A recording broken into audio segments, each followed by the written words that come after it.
তো পরীক্ষায় এই ধরনের কোশ্চেন আসতে দেখা যায় যে 20 থেকে 50-এর মধ্যে মোট মৌলিক সংখ্যা কত?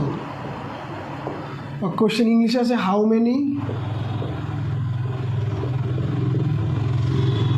numbers, how many prime numbers between 20 to 50?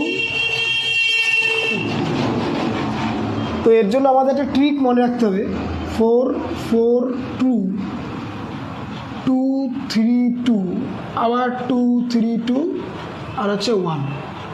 এটার মানে হচ্ছে 4, মানে টোটাল দেখ 0 থেকে 10, 0 থেকে 10 মধ্যে থাকবে 4টে, তারপরটা 10 থেকে 20, তারপরে 20 থেকে 30, 30 থেকে 40, 40 থেকে 50, 50 থেকে 60, করতে করতে পুরো একদম পুরোটাই করা আছে 90 থেকে 100-র মধ্যে। বলছে 10 থেকে 20, এই 20 থেকে 50-এর মধ্যে টোটাল কতগুলো আছে? 20 থেকে 50, তাহলে এইটা হচ্ছে 0 থেকে 10, 10 থেকে 20,